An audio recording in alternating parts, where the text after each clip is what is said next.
Praise the Lord. വലിയ സാമ്പത്തിക ഭദ്രതയൊന്നുമില്ലാത്ത മാതാപിതാക്കളുടെ ഏക മകൻ. അവൻ എന്ത് ചെയ്താലും എപ്പോഴും പരാജയം തന്നെ.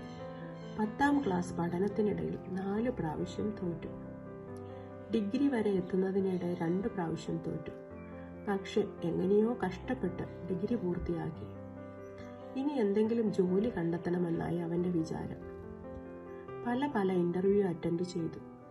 പല വാതിലുകൾ മുട്ടി. എല്ലാം പരാജയം തന്നെ. മടുത്ത് നിരാശനായിരിക്കുമ്പോൾ വീണ്ടും ഒരു ഇൻ്റർവ്യൂ.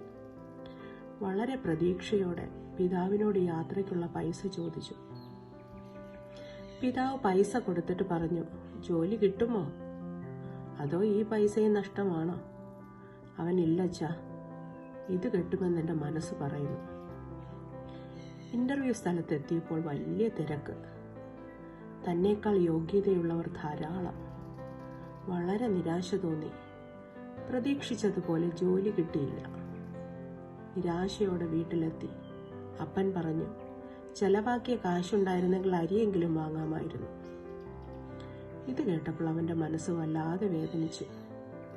താൻ ഒരു പരാജയം തന്നെ, വീട്ടിലും നാട്ടിലും ഒന്നിനും കൊള്ളാത്തവൻ. എന്നാൽ പിന്നെ നാട് വിടാമെന്ന ചിന്തയായി. പക്ഷെ പൈസയൊന്നുമില്ലല്ലോ. ഇങ്ങനെ ചിന്തിച്ചിരിക്കുമ്പോൾ അമ്മ കുറച്ച് പൈസ ഒരു പുസ്തകത്തിനകത്ത് വയ്ക്കുന്നത് കണ്ടു. ഈ പൈസ എടുക്കാം എന്ന് ചിന്തിച്ചിരിക്കുമ്പോൾ അമ്മയുടെ ആക്രോശം, നീ ഇങ്ങനെ കുത്തിയിരുന്നോ? നിന്റെ കൂടെ പഠിച്ചവരൊക്കെ നല്ല നിലയിലെത്തി. ഇത് കേട്ട് അവൻ്റെ മനസ്സ് വല്ലാതെ വേദനിച്ചു. ആരും അറിയാത്ത ഒരു നാട്ടിൽ പോയി എന്തെങ്കിലും തൊഴിൽ കണ്ടെത്താം എന്ന് ചിന്തിച്ച് മാതാപിതാക്കൾ ഉറങ്ങുന്നതുവരെ കാത്തിരുന്നു. തൻ്റെ മാതാവ് പൈസ സൂക്ഷിച്ചതായ പുസ്തകം തപ്പിയെടുത്ത് ഇരുട്ടായതിനാൽ പുസ്തകത്തോടെ എടുത്ത് തൻ്റെ സഞ്ചിയിൽ വച്ചു. പതിയെ വാതിൽ തുറന്ന് റെയിൽവേ സ്റ്റേഷൻ ലക്ഷ്യമാക്കി നടന്നു. മനസ്സിൽ വല്ലാത്ത ഭയം. നടന്ന് സ്റ്റേഷൻ്റെ അടുത്തെത്തി. ചെറിയൊരു സ്റ്റേഷൻ. അതിനടുത്തൊരു കാപ്പിക്കട കണ്ടു. അവിടുത്തെ ബെഞ്ചിലിരുന്ന് അമ്മ സൂക്ഷിച്ച പുസ്തകം തുറന്നു നോക്കി. അതൊരു ബൈബിളായിരുന്നു. അവൻ എത്ര രൂപയാണ് അതിനുള്ളിലുള്ളത് എന്നറിയാൻ അതിൻ്റെ താളുകൾ മറിച്ചു നോക്കി. 100 രൂപ. പക്ഷെ പൈസ ഇരുന്നതായ ആ പേജിൽ അമ്മ എന്തോ അടയാളപ്പെടുത്തി വച്ചിരിക്കുന്നത് കണ്ടു. കൗതുകത്തോടെ വായിച്ചു നോക്കി. നീ ഭയപ്പെടേണ്ട, ഞാൻ നിന്നോട് കൂടെയുണ്ട്. ഭ്രമിച്ചു നോക്കേണ്ട, ഞാൻ നിന്റെ ദൈവമാകുന്നു. ഞാൻ നിന്നെ ശക്തീകരിക്കും. ഞാൻ നിന്നെ സഹായിക്കും. എൻ്റെ നീതിയുള്ള വലം കൈകൊണ്ട് ഞാൻ നിന്നെ താങ്ങും. ഇത് വായിച്ചു കഴിഞ്ഞപ്പോൾ അവൻ എന്തെന്നില്ലാത്ത ആശ്വാസം. തൻ്റെ മാതാവ് പ്രാർത്ഥിക്കാനും ബൈബിൾ വായിക്കാനും ഒക്കെ പറയുമ്പോൾ താൻ ഒഴിഞ്ഞു മാറിയതോർത്ത് പശ്ചാത്താപം തോന്നി. ആർത്തിയോട് ആ വചനം അവൻ പിന്നെയും വായിച്ചു. അഗ്നി പോലെ കത്തിക്കൊണ്ടിരുന്ന അവൻ്റെ ഹൃദയം മഞ്ഞുപോലെ തണുക്കാൻ തുടങ്ങി. മനസ്സിനേറ്റ മുറിവുകളൊക്കെ ഇല്ലാതെയായ പോലെ.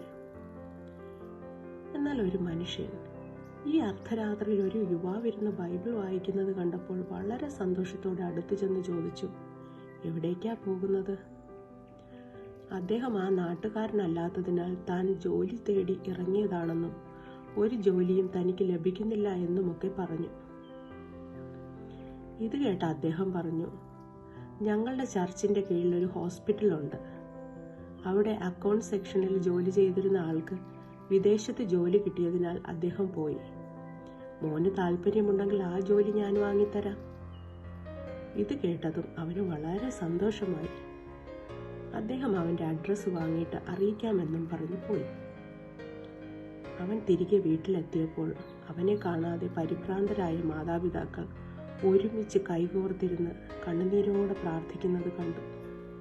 അവന് വല്ലാത്ത കുറ്റബോധം തോന്നി. അവനെ കണ്ടത് മാതാപിതാക്കൾ ഓടി വന്ന് കെട്ടിപ്പിടിച്ച് ചുംബിച്ചു. അവൻ നടന്നതെല്ലാം അവരോട് പറഞ്ഞു. ബൈബിൾ വായിച്ചപ്പോൾ അവനുണ്ടായ അനുഭവവും അവൻ പറഞ്ഞു. ഇത് കേട്ട അമ്മ അവനോട്, ഞാൻ എത്ര പ്രാവശ്യമാണ് നിന്നോട് പ്രാർത്ഥിക്കാനും ബൈബിൾ വായിക്കാനും പറഞ്ഞിട്ടുള്ളത്? ചർച്ചിലും നിനക്ക് വരാൻ മടിയായിരുന്നു. നിന്റെ പരാജയങ്ങളെ ജയമാക്കി മാറ്റാൻ യേശുവിന് മാത്രമേ കഴിയൂ എന്ന് എത്ര പ്രാവശ്യം ഞാൻ നിന്നോട് പറഞ്ഞിട്ടുണ്ട്.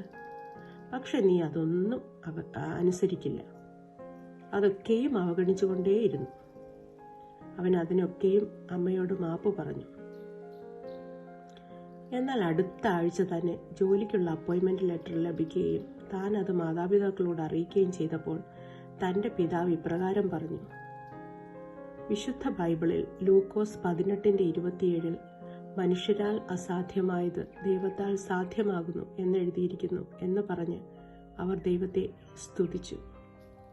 പ്രിയ സുഹൃത്തെ, പലപ്പോഴും നമ്മുടെ ജീവിതത്തിൽ പ്രതീക്ഷിക്കുന്നത് പോലെ നന്മ പ്രാപിക്കാൻ കഴിയാതെ മുന്നോട്ടുള്ള വഴികളൊക്കെ അടയുമ്പോൾ പ്രാർത്ഥനയിൽ മടുത്തു പോകാതെ, ദൈവസന്നിധിയിൽ നിന്ന് അകലാതെ ദൈവത്തോട് പറ്റിച്ചേർന്നിരുന്നാൽ ദൈവഹിതപ്രകാരം വാതിലുകൾ തുറന്നു തന്ന് അനുഗ്രഹിക്കുക തന്നെ ചെയ്യും. അങ്ങനെ ചെയ്യുന്ന ഒരു ദൈവമാണ് നമ്മുടെ യേശു. അങ്ങനെയെങ്കിൽ യേശുവേ, എൻ്റെ പരിശ്രമങ്ങൾ പരാജയമായ അവസ്ഥയിൽ എനിക്ക് വേണ്ടി ദൈവഹിതപ്രകാരമുള്ളൊരു നന്മയുടെ വാതിൽ തുറന്നു തരണേ എന്നൊന്ന് പ്രാർത്ഥിക്കാമോ? തീർച്ചയായും യേശു കർത്താവ് ആവശ്യമായ നന്മകൾ നൽകി തന്ന് അനുഗ്രഹിക്കുക തന്നെ ചെയ്യും. സ്വർഗീയ സന്തോഷം കൊണ്ട് യേശു കർത്താവ് നിങ്ങളെ നിറയ്ക്കട്ടെ എന്ന പ്രാർത്ഥനയോടെ ഗോഡ് ബ്ലസ് യു.